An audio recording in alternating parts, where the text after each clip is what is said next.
Сегодня в России отмечают День пограничника. В этом году у зеленых фуражек двойное торжество. Пограничным войскам исполняется 100 лет. Декрет об образовании пограничной охраны был издан в 1918 году.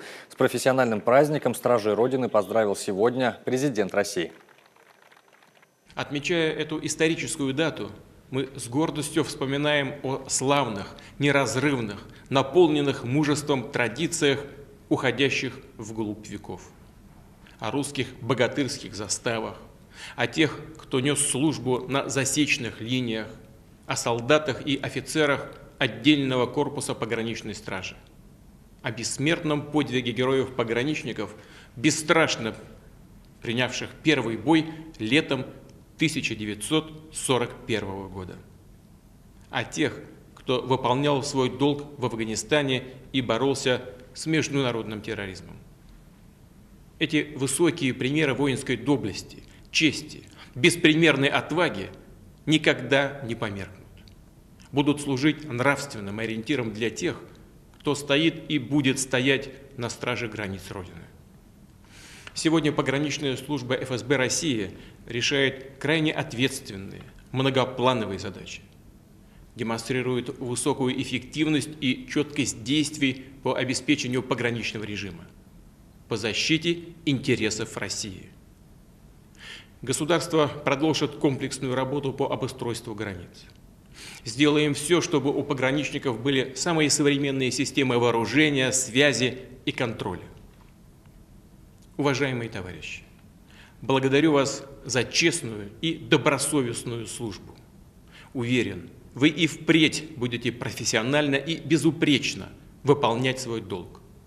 Желаю вам, всем вашим родным и близким здоровья, успехов и всего самого наилучшего. С праздником!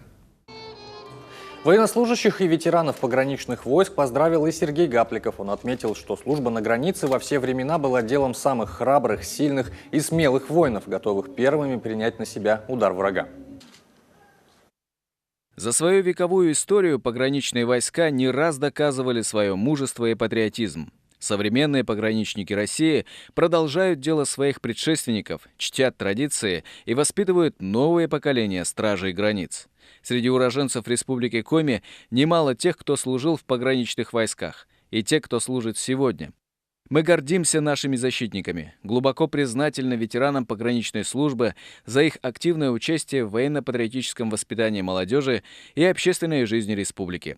Крепкого здоровья, успехов, мира, добра и благополучия. Сегодня в свой вековой юбилей у Вечного огня в Сыктывкаре собрались все, кто до сих пор с честью носит зеленые фуражки. Максим Васильев пообщался с пограничниками. Такое могло произойти только сегодня. В свой вековой юбилей пограничники Коми словно смешали все значимые для себя вехи. Конный дозорный в форме РККА вполне вольготно чувствовал себя в окружении афганцев и уже посидевших дембелей советской армии и бравых ребят с юн-армии. А почетный караул и вовсе стал символом, вместившим в себя все атрибуты. И автоматы ППШ, и сторожевую собаку, и красивые морские аксельбанты. Как и во многих родах войск, пограничники сегодня не чувствуют себя бывшими. Все свои приключения помнят, словно это было вчера, а в географических названиях могут дать фору любому отличнику. Индия, Пакистан. Караваны. Мы пограничники. Как там горы Гиндукуш? Да. В горах Гиндукуша. ГБАО. Горно-Батакшанский автономный округ. Северный Афганистан. Пограничные войска – это святое. Застава рассчитана на полчаса боя. На полчаса. Если ты полчаса выиграл, ты герой. Уже герой. Даже у нас праздник почему начинается 27-го, потому что у нас расчет идет на 28-е, 27-го. То есть мы на 12 часов впереди всех. Много лет отдано. Ведь на границе не только удар получают во время войны, но там еще и вооруженные диверсанты и лазутчики бывает. Лично я это держал на срочной службе вместе с двумя еще товарищами, во главе с сержантом, с оружием, собакой, вооруженного нарушителя. Не были гранаты, пистолет, отстреливался. Где-то у меня есть статья, помню, за 16-й год. Называется «Врешь, не уйдешь», кстати, так назвали корреспонденты. когда собачка сзади подползла к этому диверсанту, лазутчику, и схватилась за руку, а руку он держал гранату, чтобы нас кинуть. Он не успел человека выдернуть. И так мы задержали его, а так, может, горестно было бы. Главным спичрайтером торжественного митинга стал министр энергетики Константин Лазарев. Оказывается, День пограничника для полковника в отставке – родной праздник. 100 лет пограничных войск Российской Федерации. До этого пограничная стража и остальные. Шло время, развивалась и пограничная служба, и войска пограничные покрыли себя неувидаемой славой. И в довоенное время, все вы знаете про Карацупу, сколько нарушителей он задержал, и все мы росли на его подвигах. Это и подвиги пограничников в Великой Отечественной войне. Из 500 застав, которые приняли бой 22 июня 1941 года, не отступила ни одна. Своя атмосфера – это про пограничников. Песни, стихи, поздравительные письма – все это, конечно, сегодня было, но самую бурную реакцию в стройных рядах вызвало выступление председателя ветеранской организации пограничных войск Виталия Матихина. Армию вспомнили все.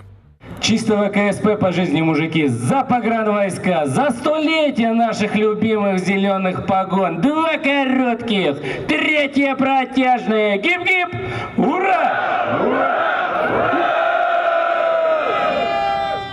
Возложение цветов у вечного огня – традиция, которую пограничники чтят особо. Для них это святое место, правда, второе в очереди, потому как первое – пограничный столб, обсуждению не подлежит.